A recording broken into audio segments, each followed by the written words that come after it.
Welcome to the Pulse with Peter Urbia. I'm your host, Peter Biancamano, and let's get you to the pulse on everything you need to know. And we started this last week, and why not do it again this week? This is our small business segment, trying to go to businesses in this great city of Hoboken week to week to see how they're coping with the COVID-19 pandemic. And we're here at the Shepherd and Knucklehead at 1313 Willow Avenue in Hoboken. We're going to head inside because it is really windy out here. They are working in conjunction with Hoboken Brewing Company. We're going to have some interviews with some management at the Shepherd and Knucklehead and some interviews with some management over at the Hoboken Brewing Company. You're not going to want to miss it. Let's head inside. Now inside the Shepherd and the Knucklehead at 1313, great address, 1313 Willow Avenue, easy to remember, Willow Avenue here in Hoboken, and we're here with Joe Schiavo, who is the owner. Joe, how are you today? Good, thanks for coming. Oh, we're so happy to be here. Thanks for having us. So now we are about 7.5 weeks in the pandemic, and I have to tell you, Joe, this was one of my favorite watering holes, but I've been coming by for more and more meals, and the wings here are just absolutely phenomenal. So great job with the wings. Thanks. Absolutely. So now, how would you say business has been throughout the last 7.5 weeks during the COVID pandemic? You know what, I mean, obviously, we're not where we're used to being, but considering the circumstances, can't complain at all. I'm very, very, very, very thankful. Very thankful. And that's it we can be, absolutely. Now, Joe, this is a Thursday evening. We're filming a few days before the show airs here, and I know that this place would normally be jumping on a night like this with baseball and everything else going on this time of year. Certainly, I'm sure you miss your customers, correct?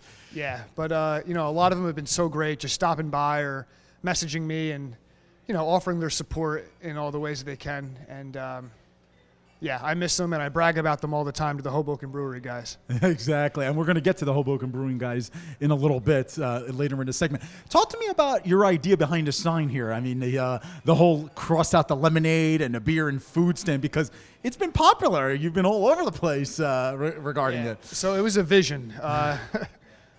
We wanted the lemonade stand to look like a little kid wrote it. But then when we crossed it out and spray painted it, we want to look like, like a underage drinker bandit took over and wrote beer. So, it was a multi-step process, and people take pictures of it all the time. It's really cool. We're proud of it, and, I love it. And it helps that you have the little garage area here where you can serve the people that are from the outside, correct? I mean, instead of them coming inside. So it's almost like curbside pickup. So yeah, thank God. Seriously, thank you, God. Yeah, seriously. So, Joe, if people want to order online, during this crazy time that we're on, what can they do? Can they call you? Are you on all the usual websites, Grubhub, Uber Eats, and all that? Yeah, so right now, the fastest way to get your food is to call it in and pick it up. If you can't, no worries. We could deliver. We have our own drivers here. And we're available. Like I said, we definitely encourage to please call in the orders. I'm sure everyone's doing that. But if not, no worries. We're still obviously grateful and appreciate any kind of business.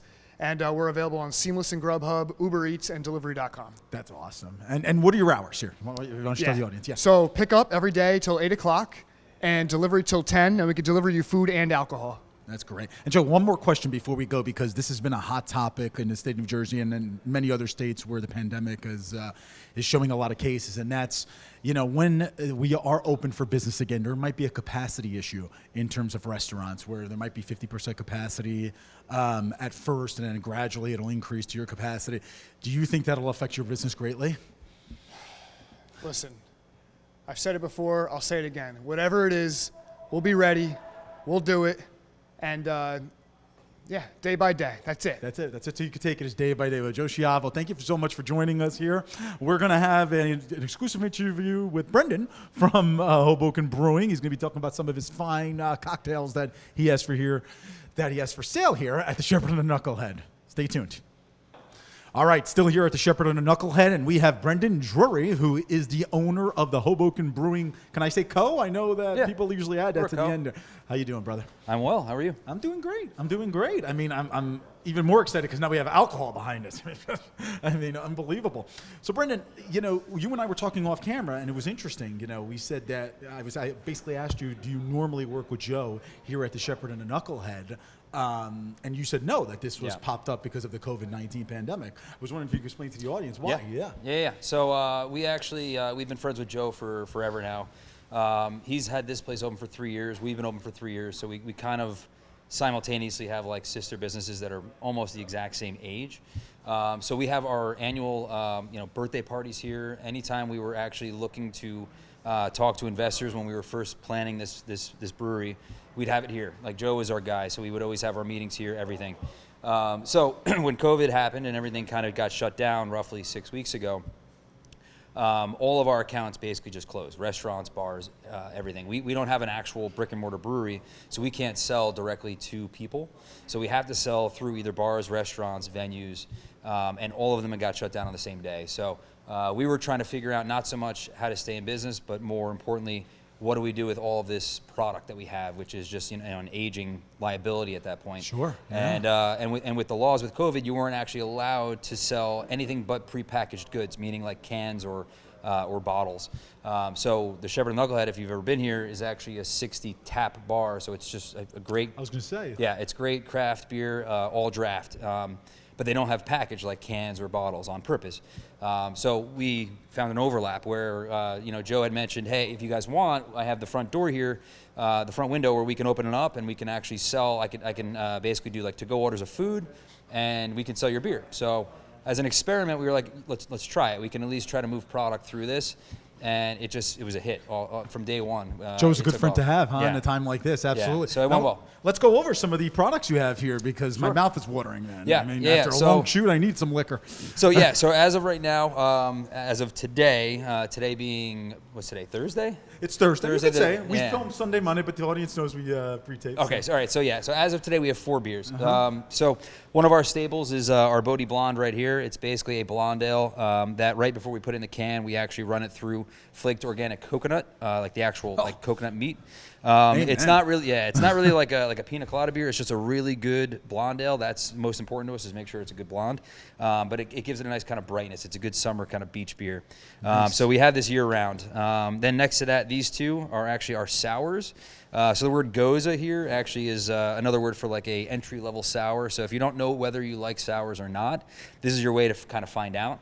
And then we add fruit to each one. So there's actually real fruit. We use about 2,000 pounds of each fruit in each one. So down here is our peach sour or tart peach beer, and then our mango as well. And then our got staple. The branding there. I Yep, love it. yep. Absolutely. I'm Branding showing here. off that H there. And then over on this side, got the nice. the full Hoboken there. Very nice. Now, Brenda, do you Yep. guys sell outside of Hoboken? Before we get to the last brand, Sure. you have one more to go over to. I'm sure you guys sell all over the state of New Jersey and.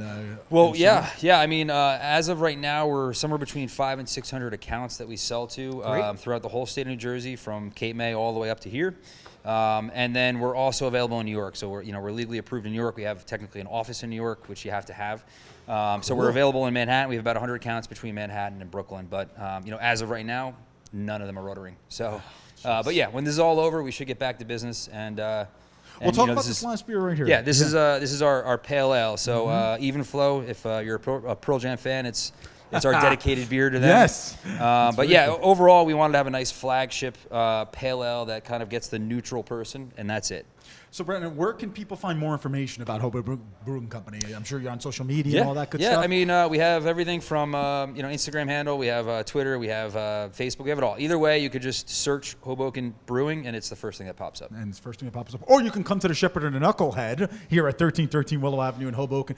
Grab some awesome wings and some awesome grub. And grab a 6-pack on the way out. I'm taking some home tonight. Folks, we will be right back. We want to thank Joe Schiavo. Brendan, thank you for joining us. You. Best of luck in this crazy time. We'll be back. Cheers, guys. Peter Biancamano, your hostess with the mostest of the Pulse with Peter B.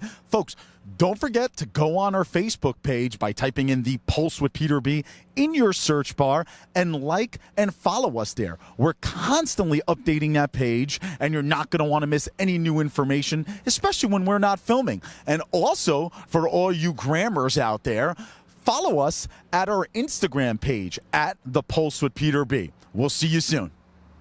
Welcome back to The Pulse with Peter B. I'm John Edmonds. Peter asked me to fill in for him today. And with me today is the political analyst for The Pulse with Peter B, Josh Sodermeyer Einstein. Did I say that correctly? You got it. Very good. Well, thank you so much for coming today, Josh. So there's a lot of stuff going on around the state regarding the COVID-19 crisis. A lot of stuff I've seen firsthand. One thing I'd like to first discuss with you is about the park closures. Obviously, we're very close to a park now, one of the state parks. The parks are expected to be reopened this Saturday, I believe, if I'm correct. Yes, you are. And I think when we look at the park issue as a whole, I think it's important that we be guided by caution and not forced into action by fear. And from the get-go to seemingly to today, the governor's office has been guided by fear. When they first closed down state and county parks, it was when the increase in infection rates and hospitalization rates had begun to crest, had begun to stop its steep incline. We had begun the phase where we were flattening it. So that didn't really make any sense, because why wouldn't you close them if they were dangerous before, when the situation was getting worse, not when it started to ease off? And then Governor Murphy, who's repeatedly said that he doesn't care if people disagree with him, he's not going to back down if people disagreed with him. Well, guess what? He backed down again. And now he's opening the parks this Saturday. And this is not the first issue in his COVID response where he pretended he didn't back down, but then actually does exactly what he says he's not going to do. That's a great point that you raised. And like I mentioned before, I covered stories all across the state, and I have covered the issue with the parks. I've gone firsthand to some of the state parks in Morris County, Sussex County, and I've seen the edges of the roads lined with vehicles. There's placards on both sides of the roadways saying "Park closed, do not enter due to coronavirus spread." People park their cars; they just venture out into the woods. I mean, I even saw one car that had a sticker that he was an active police duty member. So I mean, you're getting violators who are really just trying to enjoy the beauty of the Garden State from all walks of life.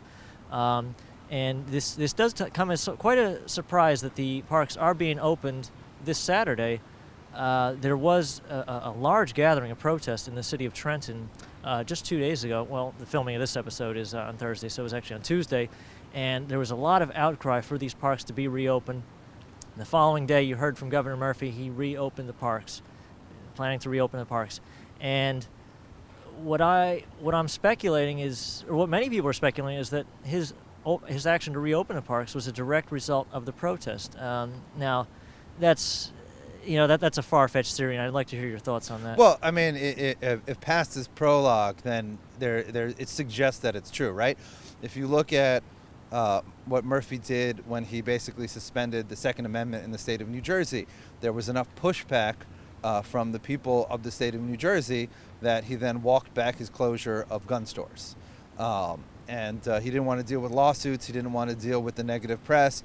So he said he just quietly changed his mind on the topic.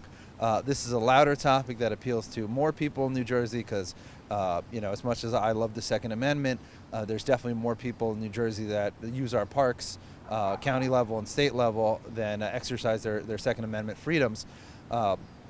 So, I mean, he definitely has backed down, and he's definitely been guided by fear, both fear of COVID-19 and fear of negative press. And I don't think that's the guy that we want at the helm, but it is the guy that we have at the helm right now. And whether it's violating the Second Amendment or the completely inane idea that people are safe on sidewalks but not social distancing in parks, or the idea that we can't socially distant at religious services, via movie drive-in style religious services where people stay in their cars. There's a lot of legitimate issues that the protesters have, and I think it's important that people express themselves even when the times are uncomfortable. Even at times of war or disease, if you don't exercise the values that we say we have, the freedom to dissent, then they aren't values that we ever had. So, not at the same degree, but definitely in the same pantheon of heroes with the doctors and the nurses are the protesters, because the doctors and nurses are saving our lives, and the protesters are saving our values. So I say God bless them. Indeed. I mean, the protesters, they're like the core value of a free society, a democracy, however you want to label it. They're one of the core aspects of it. And at the earlier protest, not the one of this week, but of 2 weeks ago, protesters had assembled in Trenton. They were instructed by the New Jersey State Police if they stepped out of their vehicles, they would be arrested. and their whole mission was to essentially protest both in vehicle and on foot, maintaining the 6-foot distance or the social distancing guidelines. And even with that being said, they were still threatened with arrest. And it's really a shame to see people. They're out, they're trying to express their First Amendment rights to speech, and they're protesting, and they're meeting many blocks. Folks at home, I got to remind you, I'm a neutral party. I don't lean left or right. My team at Eyes New Jersey News, we cover the news, just what we observe. We don't lean left or right. So just want to make that clear. Well, listen, it's a ridiculous situation when, as the crisis becomes less severe, as we've upped hospital, ICU beds, ventilators, and other medical necessities to save lives, a lot of the quarantine type rules have gotten stricter. And at the same time, as things are getting stricter and there's a greater increase that people can face legal penalty or even potentially arrest for exercising our fundamental freedoms, which our governor does not care about, that same governor has ordered the release of hundreds, if not thousands, of prisoners early out of prison. And they claim that these prisoners are quote-unquote nonviolent, but how you and I or normal people define nonviolent is different from how they define nonviolent. So if you commit an actual crime, you can get out of jail. But if you try to express yourself or try to walk through a park before they're opening on Saturday, you can go to jail. It's this topsy-turvy Orwellian world, and it's not to say that Murphy and the Trenton Goof Troop has done everything wrong. Helping hospitals get the medical supplies that they need has been a positive. But the Goof Troop and Governor Murphy are on a power trip, and they're going to try to keep this going as long as possible. Yeah, I mean, Mr. Murphy, Mr. Governor Murphy, circling back to the Bill of Rights issue, he said on national television, I'm sure you caught it, where he wasn't thinking of the Bill of Rights when he basically wrote in some of these executive orders. Well, he also said it was above his pay grade, and it's just funny because he's the chief executive officer of the state of New Jersey, and he was sworn in on the Constitution. It's there's certain people in Trenton that they just don't care about the rules. The rules don't apply to them, and the rules are for the little people, except when they suspend the rules and do what they want with the little people. Exactly. Well, we only got just about a minute left on here, but one thing I did want to touch upon was, the parks are expected to be open this weekend. By the time you folks at home are watching this, the parks will already be open, and we have some insider tips that are telling us that the parks are anticipated to be closed on Monday, the day after you're seeing this broadcast. So, we'll have to see how true and valid that is. The claims are being made that the attendance at these parks is going to be in record numbers, and it's expected that social guidelines won't be followed at all. And we got 30 seconds left, and I just want to hear your thoughts on that. It's no surprise that the governor's office would attempt to set up the park openings to fail, to use it as a post facto justification for continued closures. Very good. And it's a shame because New Jerseyans are suffering, not just everyone who's going insane in the four walls of their house that doesn't have a backyard, but also economically. Very good. Well, thank you so much, Josh. Folks at home, be sure to tune in for After These Messages with Pulse with Peter B. Peter Biancamano, your hostess with the mostest of the Pulse with Peter B. Folks, don't forget to go on our Facebook page by typing in the Pulse with Peter B in your search bar and like and follow us there. We're constantly updating that page, and you're not going to want to miss any new information, especially when we're not filming. And also, for all you grammars out there, follow us at our Instagram page at the Pulse with Peter B. We'll see you soon. Welcome back to the Pulse with Peter B. I'm your host, Peter Biancamano, back in the host chair. We want to thank John Edmonds from Eyes on New Jersey for coming on, making his Pulse premiere. We hope to have him on some future segments with our political analyst, Josh Sotomayor Einstein. But joining us, second straight week, is local comedian Doug Caffron. Doug, my man, what's going on, brother? Oh, nothing much, man. Thanks for inviting me back. I appreciate that. Well, listen, I mean, you had me almost rolling off the chair last week, Oh, wow. and I know that we had some positive feedback from people watching, so we were like, we have to bring back Doug. Why not bring back Doug? I mean, so Doug, and by the way, his Insta handle is at Doug Caffron. Go on there, follow him. He's always posting new information on there. And it's been a week you've been on. Yes. So talk to me. How's your week been? Week's been good, dude. I remember we spoke last week about the comedy network I'm making.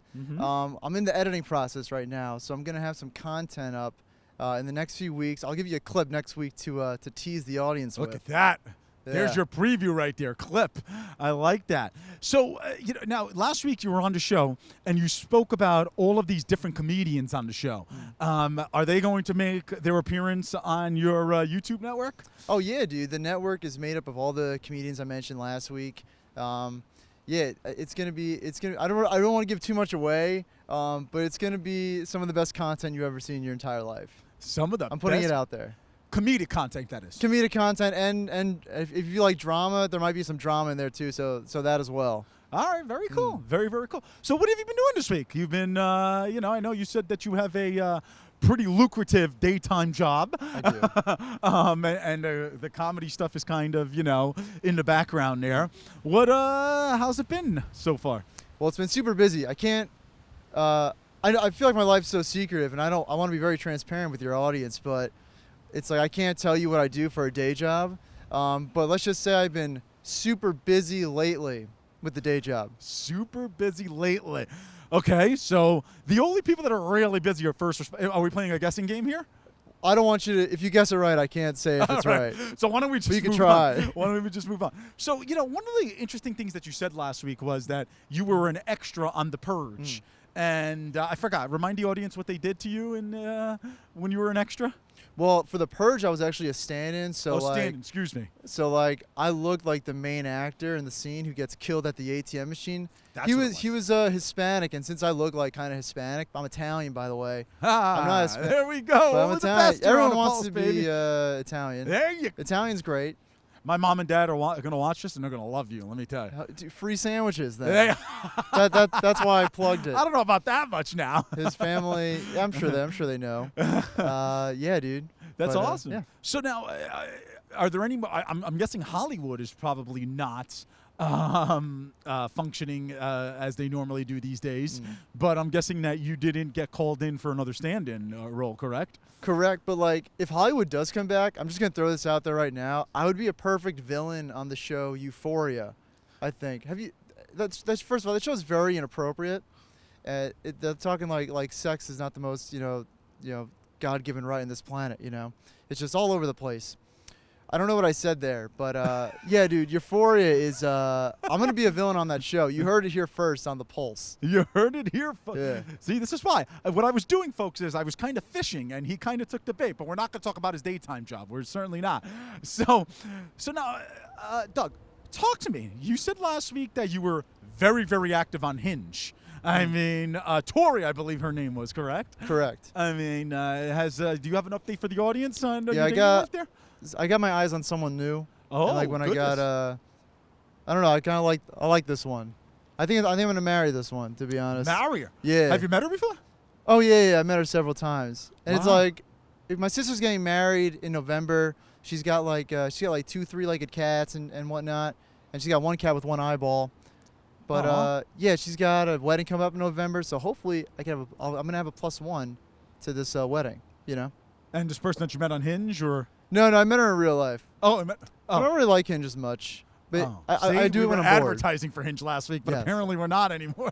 Yeah, I'm selling out. All right, cool. So you said your sister's getting married in November. Correct. So I'm sure it's a little bit of a crazy time for her trying to plan a wedding during this time, correct? It's like Yeah. almost being a comedian during this time. I know, dude. And like, what else? She like planned a honeymoon in Italy, and like Italy, you can't go there now. Oh, no. Italy's great. I studied abroad in Italy. Did Sorry, you study where? Florence. Sorry to make this about me. This is all about you. This is the Doug Oh, yeah. Caffron section. Oh yeah, true. All right. Come on now. My bad. So you were in Florence, I was in Florence, Italy. Yes. also known as Firenze, right? Firenze. Si. Yeah. So do you parlo italiano or no? Si. Okay, I'm going to take that as a no. I always say that to like mess with people. They don't like when I do that. Anyway, so, all right, Doug, I need your expert analysis here, because, sometimes our political analyst, Josh, gives it to us and sometimes he doesn't. And that is the pandemic. When do you see us getting back to normalcy? Well, You can get back to normalcy when you start doing my diet. I'm on the keto diet. I meditate for an hour a day. I do 100 kettlebell swings a day. I do 50 push-ups, 50? like 80 pull-ups. And like once you go, like stop eating bread and sugar and you can leave your house without a mask. Like, dude, I'm holding this microphone without a glove. I don't wear a mask when I go into the well, I put it on when I go to the supermarket, but We're going to highly sanitize that microphone when you're done. yeah, I mean, I don't blame you, but like precautionary sake, but like I'm good. I'm the cure to COVID. Oh, really? I'm the cure. All I think I'm right. Superman, dude. Oh, you're Superman. Okay. Superhuman. All right. Well, folks, we are planning on having Doug on in the next few weeks. If you don't see him, you know that he just jinxed himself. Yeah, whatever. And I guess he started eating bread and sugar. It'd be a funny bit. Imagine I die and don't come back. Oh, well, we don't want that to happen, folks. No. We don't want any death wishes on the show. You know what I No, mean? true that. I mean, all right. So you're saying that the pandemic's going to be over shortly then, that you feel that there's a light at the end of the tunnel. Well, this is going to go on for another 18 months. Oh, but 18 people, now. But people like me who do what I do, or people who are really healthy, don't eat bread, sugar, work out, you could leave your house, you know? You could leave your house, Okay. you know? All I'm just right. throwing it out there. You started out there. I'm just throwing it out there. You In case like people take my advice and something happens to them, disclaimer. Disclaimer. Yeah. Remember, he's a comedian, folks. Right. Right. Yeah. Nothing I say is real. Yeah, exactly. I think Some this of is it. right. So, at 18 months when this is over, you know, hopefully not, but this is over. Are you going to start your show again over at Willie McBride's? Oh, hell The yeah. Nasty Show? Absolutely. The Nasty Show will be back up and running at Willie McBride's. That'll be every Monday? Once a month, and it's on the first Monday of the month. First Monday of the month. First And we'll Monday put of that the- information for you right here, folks. So, but make sure between now and then, and hopefully it won't be 18 months, you do follow him on Instagram at Doug Caffron. And this YouTube channel that you're going to hopefully grace us with some previews with in the next few weeks. Absolutely. What's that going to be called? I don't know what it's gonna be called yet, but you know what I just remembered? I originally went to school to be like a sports broadcaster, and this Did is you? like the closest I've Have you done gotten for it since I graduated. Well, listen, So I'm you not know, using it. you're a young man. Your dreams can still come true, right? That's true. Although when you go into a life of comedy, does that not true anymore? No, you gotta look young. It's just showbiz, man. You gotta stay young. Got to stay Is young. what it is. Yeah, I guess it is what it is. Any big plans? You know, it's going to be a really, really. Of course, we filmed this a couple days before we air. It's going to be a beautiful weekend. Any big plans this weekend? Any big plans this weekend? I think I'm gonna go home and have my mom shave the back of my neck. Well, on that note, folks, I mean, there was the kaboom from Mr. Doug Caffron. Doug Caffron, who is a local comedian. Hopefully, the Nasty Show will start not in 18 months, but very, very soon. And he's going to be back next week, and hopefully, we'll have a sample clip of his new YouTube channel. Yes. Channel? Channel. Channel. That's what it is. Doug, thank you for joining us. We'll see you next week, right? Oh, thanks for having me. Of Same course. place? Same place. Same place. It's a little windy tonight, but we're doing it. Yes. So, all right, folks. So, folks, join us next week for the pulse. On everything you need to know. Have a great week, everybody. Take care.